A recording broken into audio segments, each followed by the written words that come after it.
जब से मुस्कान रस्तोगी का केस सामने आया है कि उसने अपने पति सौरभ राजपूत को अपने आशिक के साथ में जान से मार दिया, बेरहमी से मार दिया, तब से ही एक ट्रेंड सा बन गया है और हर रोज एक नई खबर सामने आ रही है जिसमें किसी पत्नी ने अपने पति को या तो जहर दे के मार दिया है या किसी तरीके से मार दिया है या फिर कहीं ना कहीं अपने आशिक के साथ मिलकर अपने पति को मरवा दिया है। सबका एक कॉमन चीज दिख रही है कि एक्स्ट्रा मटेरियल अफेयर, सबके कहीं ना कहीं अफेयर चल रहे हैं। यही चीज के चलते ये लड़कियां, ये औरतें अपने पतियों की जान ले रही हैं। मीडिया रिपोर्ट के मुताबिक इन 24 दिनों में लगभग 5 पतियों की तो जान चली गई है, या तो उनके आशिकों ने मारा है औरतों के, या फिर उन औरतों ने खुद ही अपने पतियों को जान से मार दिया है और 5 से 6 पतियों ने खुद आत्महत्या कर ली है इन घर के कलेशों के चलते ही। इस कदर ये जो चीज है बढ़ती हुई नजर आ रही है, दिन प दिन यही खबरें चारों तरफ से सामने आ रही हैं। अब तो लोगों ने भी कह दिया है कि बस भी कर दो। हेलो गुड इवनिंग, मैं हूं नशरा मिर्जा और आज की जो सच्ची घटना है वो है उत्तर प्रदेश के रायबरेली से। उत्तर प्रदेश का रायबरेली। उत्तर प्रदेश से वैसे तो बहुत सारे केस सामने आ रहे हैं, अब ये केस रायबरेली से सामने आया है जहां पर एक पत्नी ने अपना हंसता खेलता परिवार को बर्बाद कर दिया, उनके बच्चों से बाप का साया छीन लिया और अपने आशिक के साथ मिलकर सोच रही थी कि मैं इंजॉय करूंगी, अपने पति के पैसों को अपने कब्जे में ले लूंगी, मुझे कोई रोकने टोकने वाला नहीं होगा और मैं बड़ी मस्त अपनी जिंदगी जीऊंगी। आखिरकार उस पत्नी ने अपने पति को क्यों मौत के घाट उतार दिया, आज की वीडियो में मैं आपको यही बताने वाली हूँ। रायबरेली में एक हंसता खेलता परिवार रहा करता था जिसमें पति का नाम था मनीष सैनी, जिसकी उम्र लगभग 35 साल की, और पत्नी का नाम रूबी रूबी सैनी। दोनों हस्बैंड वाइफ काफी खुश रहा करते थे घर में और इनके 3 बच्चे भी हैं। एक बच्चा सबसे बड़ा जो है उसकी उम्र लगभग 14 साल की है। मनीष सैनी जो थे उनको लाइफ में कुछ अलग करना था, कुछ न्यू कॉन्सेप्ट पे उन्हें काम करना था। वो शायद से अपने बिजनेस करना चाहते थे और भी स्किल्स पर वो आगे देखना चाहते थे। जो मनीष सैनी थे उनकी गवर्नमेंट जॉब थी, लेकिन उन्होंने उसको छोड़कर अपनी लाइफ में आगे बढ़ने का प्लान बनाया और कुछ नया करने का सोचा। ये जिंदगी इनकी चल ही रही थी, 15 साल इनकी शादी को हो गए थे, लेकिन जो रूबी का नेचर था वो कुछ ठीक नहीं था।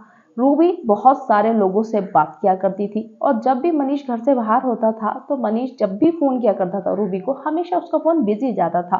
तो मनीष पहले बहुत प्यार से पूछता था कि तुम किससे बातें करती रहती हो इतनी, मैं तुम्हें इतना फोन करता हूँ, तुम हमेशा ही बिजी रहती हो, मैं तो अपने बिजी शेड्यूल में से टाइम निकाल कर तुम्हारे लिए फोन करता हूँ कि मैं अपनी पत्नी से बात कर लूं, और तुम हो कि तुम्हारा फोन बिजी जाता रहता है। तो रूबी आए दाएं दे दिया करती थी अपने पति को और कह रही थी कि उसका फोन था, उस रिश्तेदार का फोन था, वो झूठ बोल देती थी। लेकिन वक्त बीतता रहता है और जो मनीष था उसका शक बढ़ता रहता है कि आखिर ऐसा कौन सा रिश्तेदार है जिससे इतनी बातें होती हैं कि मैं जब भी फोन बनाता हूँ फोन बिजी ही जाता है। जब रूबी पर मनीष को शक होने लगा तो मनीष ने उसका थोड़ा सा जो घर से निकलना विकलना था वो थोड़ा उस पर वो देख देख करने लग गया कि और ये किससे बातें कर रही है। तो उसे पता चला कि इसका तो किसी और से अफेयर है। मनीष को पता चला कि रूबी का किसी एक बंदे से अफेयर नहीं है, और भी लोग हैं जिससे इसका अफेयर है, लगभग 2 या 3 लोगों से उसका अफेयर था। जिसके बाद में मनीष बहुत ज्यादा गुस्सा होता है, लेकिन वो अपने परिवार को चलाना चाहता था, अपने बच्चों से उनकी माँ को छीनना नहीं चाहता था और ना ही अलग करना चाहता था। वो चाहता था कि हंसते खेलते ये जिंदगी गुजर जाए। तो मनीष को गुस्सा तो बहुत आता था और उसे बुरा भी बहुत लगता था कि मेरी पत्नी इधर उधर बातें कर रही है। कभी कभी वो निग्लेक्ट कर देता था, लेकिन हद तो जब हो गई जब मनीष ने अपनी पत्नी रूबी को किसी व्यक्ति के साथ में कुछ अजीब सी दुर्दशा में देख लिया था, उनको शारीरिक संबंध बनाते हुए, जिसे देखने के बाद में कोई भी पति या कोई भी पत्नी एक्सेप्ट ही नहीं कर सकता है, ना तो अपने पति को ना ही अपनी पत्नी को। जिसके बाद में मनीष बहुत ज्यादा गुस्सा करता है और जो उसके घर वाले थे रूबी, उसके घर पे शिकायत करता है, उन्हें बताता है कि देखिए आपकी बेटी ऐसे ऐसे कर रही है, मेरे घर में रहते हुए, मेरे होते हुए भी किसी और लोगों से संबंध बना रही है, उनके साथ इधर उधर बातें कर रही है, ये मैं बर्दाश्त नहीं कर सकता बिल्कुल भी, या तो आप इसको समझा दीजिए वरना कुछ बड़ा हो जाएगा। उसने सोचा होगा कि अगर मैं कहूंगा ज्यादा कलेश होगी तो हम दोनों अलग अलग हो जाएंगे, हम दोनों के रास्ते अलग हो जाएंगे। उसने तो सोचा भी नहीं होगा कि मेरी पत्नी इस हद तक गिर जाएगी, इस लेवल पर आकर मेरे साथ में इतना बड़ा धोखा कर देगी। तो रूबी जो थी जब उसको डांट पड़ती है उसके घर वालों की तरफ से भी और वो मनीष भी सख्ती कर रहा था, तो वो थोड़े टाइम के लिए रुक जाती है और ऐसे रहने लग जाती है जैसे अब कुछ भी नहीं है, घर में सब कुछ खुशहाल है, खुशमंगल है, अब मस्त रह रहे हैं। मनीष खुश हो जाता है कि मनीष का दिल भी बहुत ही बड़ा था कि उसने अपनी वाइफ को माफ भी कर दिया था इतनी बड़ी गलती होने के बाद भी, तो वो खुश हो जाता है। लेकिन जो रूबी थी वो तो अपनी फितरत से बाज नहीं आई थी। थोड़े दिन तक तो उसने ठीक ठाक से रहना शुरू किया, लेकिन फिर से वो अपनी उसी लाइन पर आ गई जिस तरीके की वो औरत थी। उसने फिर से लोगों से बातें करनी चालू कर दी, वो सिर्फ कुछ ही दिन रुकी थी, जिसके बाद में मनीष को फिर से उस बारे में पता चल जाता है और मनीष घर में बेहद ही गुस्सा करता है। बहुत ज्यादा इन दोनों के बीच में लड़ाई होती है। अब रूबी सोचती है कि ऐसे तो ये मानने वाला है नहीं, मुझे कुछ ना कुछ तो इसके लिए प्लानिंग करनी पड़ेगी और इसे रास्ते से हटाना पड़ेगा, वरना जो मेरी आज़ादी है वो ख़त्म होती जा रही है। जिस गंदी हरकत को वो आज़ादी का नाम दे रही थी उसकी ये बहुत बड़ी गलतफहमी थी। इसे कभी भी हम आज़ादी का नाम नहीं दे सकते हैं कि शादी होते हुए बावजूद भी तुम किसी और आदमी से जाके संबंध बनाओ या उनसे बातें करो या उन पर गलत निगाह रखो या कोई व्यक्ति तुम्हारे ऊपर गलत निगाह रख रहा है और तुम उस चीज को इंजॉय कर रहे हो, वो कोई आजादी नहीं होती है। लेकिन रूबी के दिमाग में गलतफहमी थी कि ये मेरा हक है और मेरी आजादी है, मनीष के होते हुए ये खराब हो रही है, मेरी जिंदगी में ऐश नहीं कर पा रही हूँ। जिसके बाद में जो रूबी थी वो एक प्लान करती है कि मुझे इसको रास्ते से हटाना है तो कुछ तो करना ही पड़ेगा। उसके लिए वो अपने बॉयफ्रेंड से बात करती है। जब बॉयफ्रेंड से वो बात करती है तो उसके दो बॉयफ्रेंड थे। एक बॉयफ्रेंड उसकी बातों में कुछ ज्यादा ही रहता था जिसका नाम था सुनील, है मतलब उसका नाम सुनील। वो इतना बातों में उसके रहता था, इतना पागल था उसके प्यार में, उसे ये नहीं दिख रहा था ये 3 बच्चों की माँ है, काफी इसकी उम्र है, हम क्या कर रहे हैं। तो वो व्यक्ति क्या कहता है कि इसको रास्ते से हटा दो, ठीक है तुम जैसा चाहोगी मैं वैसा करने के लिए तैयार हूँ तुम्हारे लिए। अब वो ये वाली बात कहता है, रूबी तो बेहद ही खुश हो जाती है कि भाई मेरी जिंदगी में जो अड़चने हैं, जो अटकलें हैं वो खत्म होने वाली हैं। तो रूबी कहती है कि हमें इसको रास्ते से कैसे हटाना पड़ेगा, यहाँ तो इसके घर पे तो हम इसको कुछ भी कर नहीं सकते हैं। जिसके बाद रूबी के शैतानी दिमाग में एक प्लान बनता है। रूबी अपने घर पे जाती है। रूबी का जो मैका था वो एक देहात का था, गांव बस्ती थी। जब वो वहां पे जाती है तो वहां पे एक भंडारे का कहती है, फोन करके बोलती है मनीष से, अपने पति से, कि मैंने एक मन्नत मांगी थी और यहाँ पे खाना वगैरह है, एक फंक्शन है, पूजा है, तुम आ जाओ बच्चों को लेकर और हमें अच्छा लगेगा, परिवार इंजॉय करेगा। जिसके बाद मनीष बेहद ही खुश हो जाता है कि चलो रूबी एटलीस्ट अपने फैमिली के बारे में सोच रही है, हमारे बारे में सोच रही है, मेरे बारे में सोच रही है, मुझे जाना चाहिए। अब मनीष को क्या पता था कि वहां जाकर क्या होने वाला है उसके साथ में। वो पहुंच जाता है रूबी के मैके में। जिसके बाद में रूबी, जो मनीष जब वहां पहुंच जाता है उसे लेके जाती है जहाँ पे पूजा पाठ चल रही थी, वहां पर ले जाती है। और जब मनीष देखता है तो रूबी कंटिन्यू फोन पे बातें कर रही थी। मनीष का दिमाग घूम जाता है कि मैं इसके सामने बैठा हुआ हूँ, इसने मुझे खुद से कह के बुलाया है यहाँ पे और ये दिखा रही थी कि अब ये सुधर गई है, लेकिन ये तो फिर भी अभी भी किसी और से फोन पे लगी हुई है। और मनीष इस चीज को कंटिन्यू उसको देख रहा था और कंटिन्यू नोटिस कर रहा था।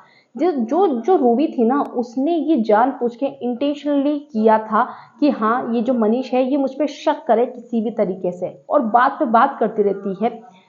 मनीष वहां से निकलता है, जहां पर पूजा चल रही थी वहां से निकलने के बाद में अपनी पत्नी रूबी को फोन मिलाता है। जिसके बाद में कंटिन्यू फिर भी फोन बिजी जा रहा था। अब मनीष का दिमाग घूम जाता है। मनीष उससे कहता है कि तुम किससे बातें कर रही हो, तो मना कर देती कि मैं इससे बात कर रही हूँ, मैं उससे बात घुमा रही थी। लेकिन जो रूबी थी वो मनीष के दिमाग में शक जानबूझ के डालना चाह रही थी। अब रात हो जाती है, सब लोग सो जाते हैं, गाँव में जल्दी सब सो जाते हैं और सोने के बाद में रात का जैसे कि अंधेरा होता है तो रूबी वहां से निकलती है। और रूबी को ये पता था कि मैं रात में इस घर से निकलूंगी तो मनीष मेरे पीछे जरूर आएगा, क्योंकि उसके दिमाग में मैंने शक का जहर तो घोल ही दिया है। अब वो जरूर देखेगा कि रात में रूबी आखिर कहाँ जा रही है।